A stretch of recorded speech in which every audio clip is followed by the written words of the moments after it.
graduates, so really the opportunities will remain limited. But I think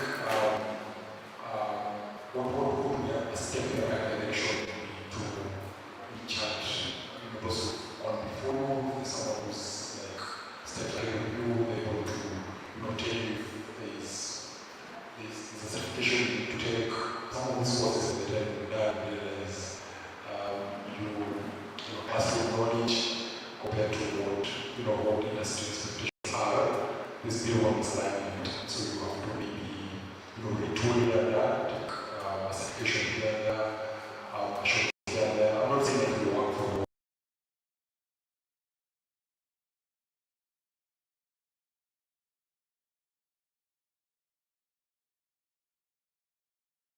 the best.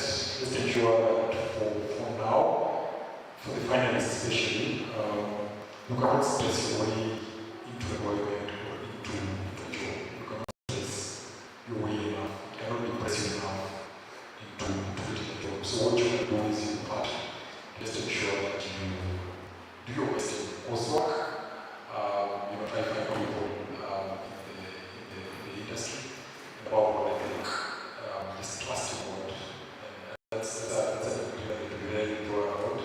It's not scientific, but as people who run tastes who really literally carry through the periods of uncertainty, the periods of waiting, and the transition into Okay, thank you very much. So it's important that you develop yourself strategically. So it is that you do, ensure you do it well if you master it. Because the fact is that whatever course you are studying is being studied in at least 70 other universities and colleges. Okay? So all those people are looking for the same position or the same kind of employment if you are keen on getting employment. So as early as you leave campus or as early as you start thinking of leaving campus, just as you have mentioned, I think it's important that you begin thinking of how you are going to improve the skills that you get out of this place. You'll be different from, someone who just walks out of this place with a degree certificate can't be on the same pedestal with someone who's doing other things. Maybe in a sector-specific course, just improve their adaptability. So it's extremely important that you strategize yourself. I'm going to keep it. Well, yourself as the arrow leader at KU. Okay. Now, one of the questions that I saw in our list was whether our religious upbringing or our religious beliefs influence the decisions we make in our career. Whichever type of work environment you are in right now, are there things you do because of what you believe in, or are there things you intentionally refrain from engaging in because of the kind of belief system that you work with? I can say yes, because the fact that you are a Christian and now a Seventh Day Adventist, you're peculiar, even for the Christian and other Christians. So you also adopt based on your beliefs, you adopt also a way of thinking and a way on how you approach your decision-making processes. And also it trickles down even to your career. I'm sure for me, as I was venturing into, I can't say outside because we were told that it's not outside.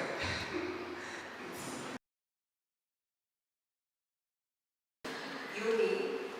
One thing that I was really praying and hoping is that I don't get a place where,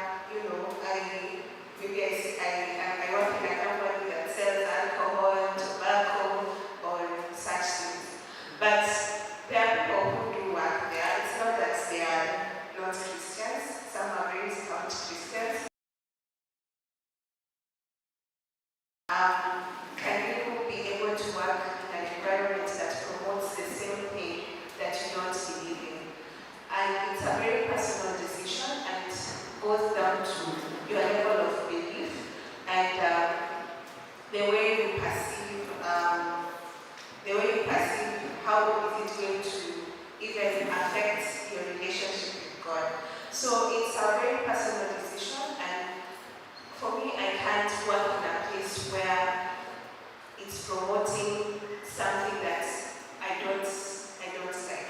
You'll be like you won't even have the passion. For example, you can imagine you're an elder, you're standing there and then saying, I work at East African Breweries, or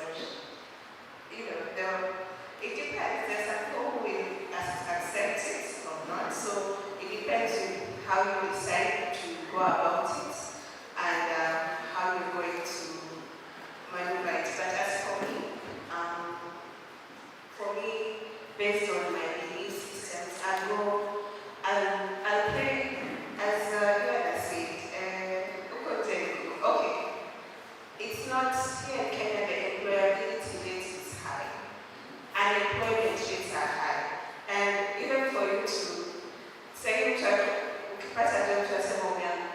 it's something so rare to get a job immediately after campus. So I don't think people will discourage you by saying it's even harder for you to get something that you want specifically. And of course, there's that process of trusting God in the process, because I've learned also to be able to live in uncertainty and discomfort, and it brings out your resilience, and it really tests your faith in God. Even when you have nothing, even when it's uncertain, can you be able to still trust in God when you don't even have a job? More still, you are given a job, maybe in a sector that doesn't align with your beliefs, and you're seeing there's no other opportunity available. In that period, can you even be able to trust God in that uncertainty that you are in? I also want to bring another angle of Sabbath keeping. You can get a job that maybe allows you to go to worship on Saturday and Sunday. But what about in the week? During the week, you're so busy that you can't even be able even to find time for God. Like even you cannot attend Vespers, and even if you're saying that role in church, it's so hard for you to balance. So even as you pray for jobs, pray for an environment where you can be able to serve God. Don't even look also at the perspective of Sabbath, and also the perspective of being able to serve God even during the week. So it's as you get outside there, but what I can say is don't be idle, be busy. Don't just stay at home, watch TV, be in the internet, and you're not doing something productive. Ensure that you're busy. Even if it's gaining a new skill, even if it's something that you can do with your own hands, there's crochet, there's a lot of things that you can do with your own hands that even if it doesn't pay off right now, as you perfect, you're going to be able to monetize it. There are also conferences and seminars that you can attend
in your company.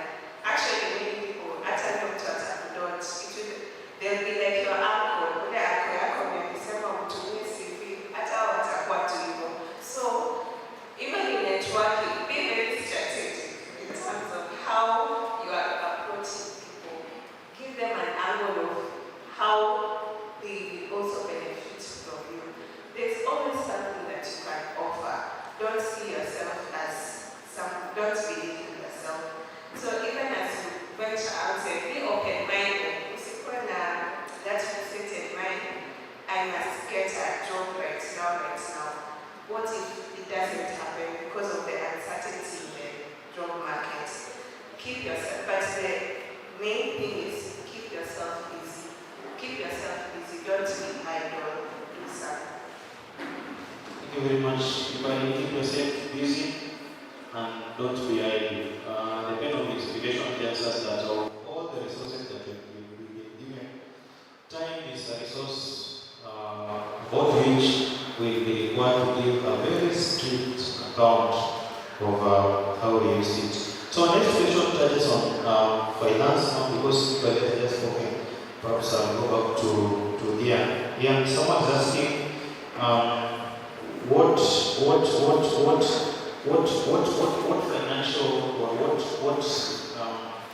financial habits should a graduate develop as early as they leave the campus right now? As soon as they will be graduating, what it is that they need to start doing? Is it about starting a poultry farm with one feather, or is it about something?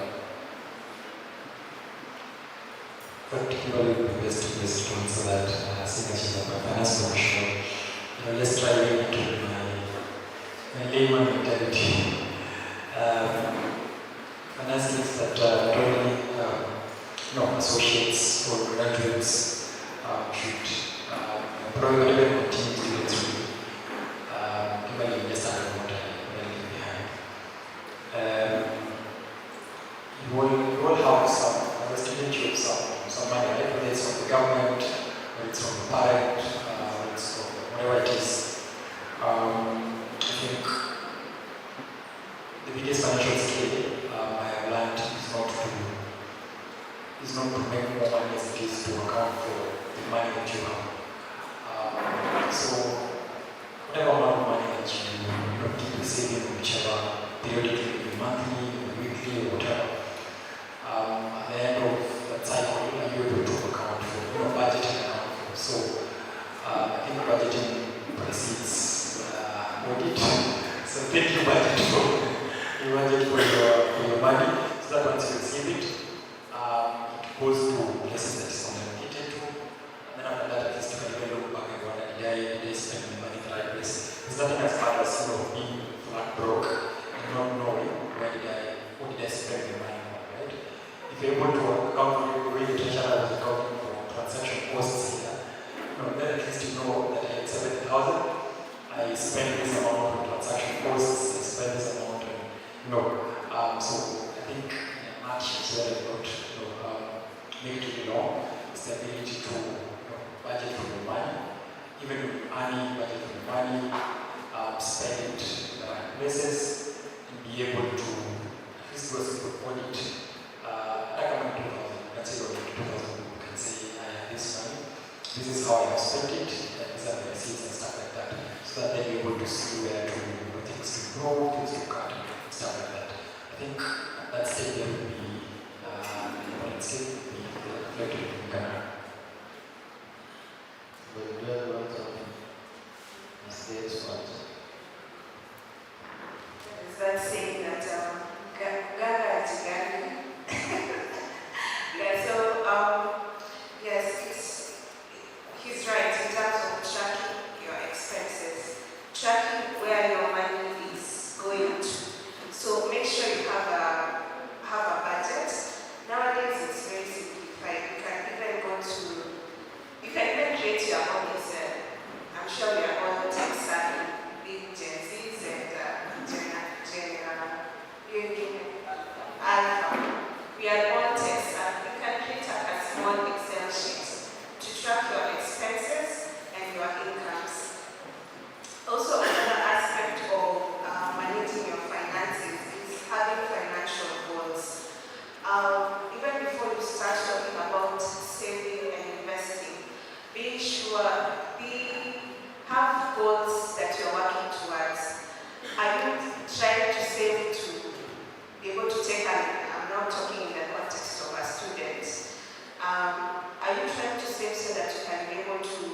maybe get fees for the next semester, or even cater for your expenses when you are in school, or what are you trying to really achieve. Once you have a clear picture, now then you can strategize in terms of where am I going to get this money from. Is it through social media? I see a lot of TikTok, even there are TikTokers nowadays who are monetizing their social media accounts. What also was very big during my time in uni was online writing, but I had it died a very, I'm not sure if it's active right now. If it is, it's very, okay, I don't know, online writing. There's also that aspect of you can be able to sell something to your fellow comrades. So it depends on what, once you get a source of income, and even the help loan, which I believe up till now is still functioning. How do you, yes, there's a portion of typing, after that you're left with your expenses, then this extra money, how are you going to apportion it? How are you saving? Now saving and, is this saving and investing? Saving is for short term, investing now is multiplying, it's now accumulating wealth. In terms of saving, there's that aspect of you can open a bank account. There are also other saving instruments that you can use that are better than bank accounts. We have MMFs, we have fixed funds that can at least give you interest when you are saving. We also have circles where you can also save the small amounts that you get, not necessarily in a monthly basis, but even in a quarterly basis. And when it comes also to investing, now investing sometimes requires huge chunks of money. And that's why people prioritize saving fast. You need to save to get to a level where you can be able to invest. And investing also has a lot of aspects to it. Are you risk averse? Are you willing to take it? That's now very personal. Like, if you are a high risk taker, you can be able to take investments that are high risk, and if something is high risk, it means it's high returns. But now if you are a risk averse, you take low risk with low returns, and there are various packages that you can get. So it's very personalized, and there are a lot of options, but the main thing is, first of all, ensure that you save something small for a rainy day, or build what they call an emergency fund in case of anything. And make sure you take care of aspects such as health. Health, which is health can make someone who's a millionaire to go to zero. You know, when you lose your health, and take into account the health system here in Kenya. So make sure you prioritize various things before. Make sure you have a budget, you save, and also you invest. Thank you very much, Kibali and Leah. I won't add anything to that. So make sure you start putting something aside for a rainy day. So time may not allow us to discuss all the questions that we had. I will take 2 questions from this other side. If there is anything that you need us to respond to, only from 2 people, and then we can close this. Any 2 questions?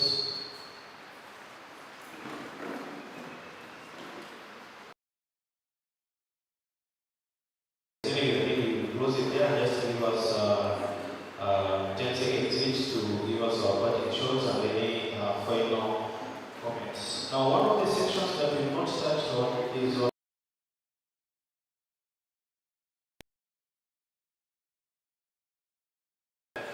I don't know whether we are competent enough to advise you on that aspect, but someone asked, what are the risks of interfaith relationship? I'll just read something to you because I think it's something I've looked at. Now, if you have the Adventist Youth Bible on page 1377, is a commentary on interfaith marriages. And I'll just read what the editorial team has said, and I want any comments of mine on that. They're saying, as people consider marriage, they must take into account a lot of details. Does he or she want kids? If they do, what is his or her philosophy for child raising and discipline? How does he or she handle money? One issue that people often put off thinking about, though, is spiritual compatibility. They may assume that their relationship with God and their religious beliefs will be a relatively minor factor. Seemingly, philosophical questions of the character of God as revealed in beliefs about Him and practical considerations of religious practice can stir deep division in a marriage over time. Add children whom you may wish to raise with a religious background, and the issues are even multiplied. The Old Testament prophet Amos asked, can two walk together unless they are agreed? They make reference to Amos chapter 3, verses 3. Paul wrote, do not be smart with unbelievers, for what partnership is there between righteousness and lawlessness? Or what fellowship is there between light and darkness? 14. Notice the word mismatched used here. If two people considering marriage don't have the same religious beliefs, they are mismatched. As much as someone may seek perfect, and perfect is in quotes, as much as someone may seek perfect for you, if that person does not share your core beliefs about God and life, then it is important that you will consider your relationship. So I think that is just a commentary view on that question. So I think us maybe just a second to give our any closing remark as we wrap this up. I can start with Dawn. Okay, so my parting short starts from the book of Psalms chapter 23. I know most of us know the verse.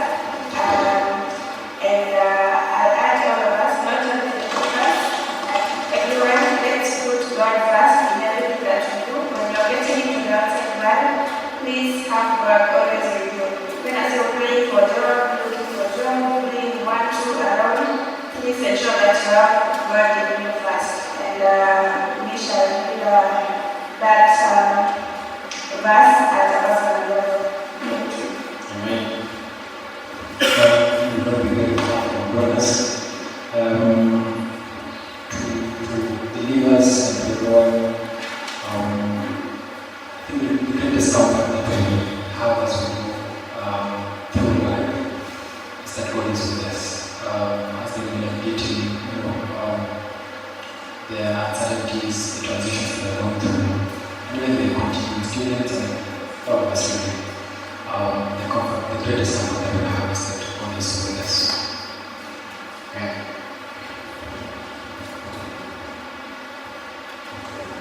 For me, I'll just reiterate what I just said. As you step outside, or as you finish school, to say, learn to be able to, even as much as it's, learn to be able to live in uncertainty and discomfort, so that you can be able to build resilience. Another aspect is prioritize your spiritual health. Ensure that you talk to God every day as you wake up and even as you sleep. Another aspect is your mental health. Ensure that you have a good support system. We have a lot of expectations. Now that you have done your 4 years in school and you are expecting that God will open a door for you. And sometimes God might study. Ensure that you still trust in Him and you have a good support system to ensure that you take care of your mental health. Another aspect is your emotional well-being. Take care of your emotions. We are told that guard your heart. Make sure you guard your heart in terms of the relationships that you will keep and and the relationships that you have. You'll make other friends outside campus, but make sure that you check on your emotional well-being, deal with your past traumas if you have any, and ensure that you also don't pass on emotional trauma to other people. Also take care of your social well-being,